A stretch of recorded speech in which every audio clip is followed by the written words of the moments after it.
It's been exactly 7 weeks since a local mom lost her daughter in a murder-suicide. Tonight, 8 on Your Side investigates why she is still waiting for answers. Lenore LaRoe is troubled that a 911 call did not save her daughter's life.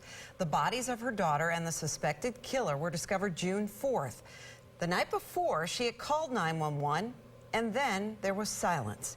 To this day, we don't know what LaRoe's daughter said on that 911 call. 8 on Your Side investigative reporter Masa Saidi is here to explain. Josh and Stacy, detectives don't usually close a case until they have the toxicology. Well, we received the reports last week, but right now the case is still open and that 911 call is still not being released. I would never call 911 unless my life was in danger. Lenore LaRoe has waited weeks to hear her daughter's 911 call for help. It was made June 3rd. Did you or anyone in your family hear from her after she had made that 911 call? No. Nothing? Nothing. The next day at the same condo, the body of LaRoe's daughter and her suspected killer boyfriend were discovered.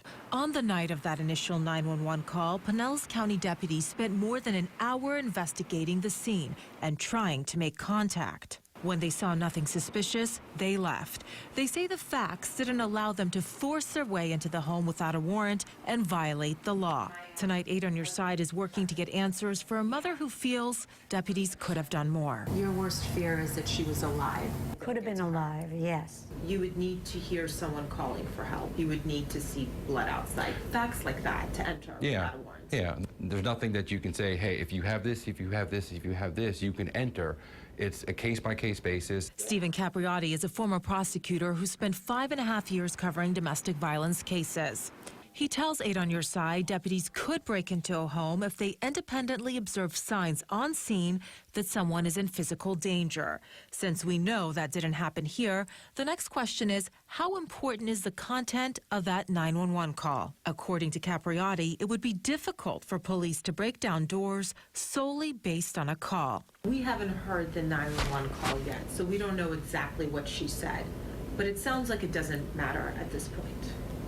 Well, it does matter. You can make the argument that a 911 call alone is sufficient to be able to gain entry if what you see when you arrive on scene supports and corroborates what the 911 caller is saying. For example, if there's silence once you get to the scene, the caller would have had to explain she would be staying quiet out of fear.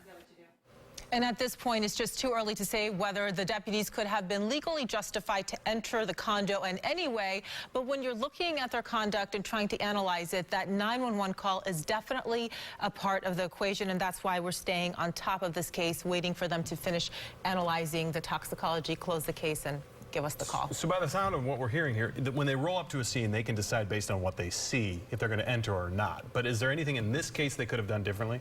Possibly, yes, there is. If there's time, the officers can dig deeper. For example, they could run a search. They could see who lives at the house and has there been any prior domestic violence incidents. That could help give them a more clear picture of whether there's a reason to break down that door. We're talking about seconds and minutes, too, to make these decisions. All right, thanks so much.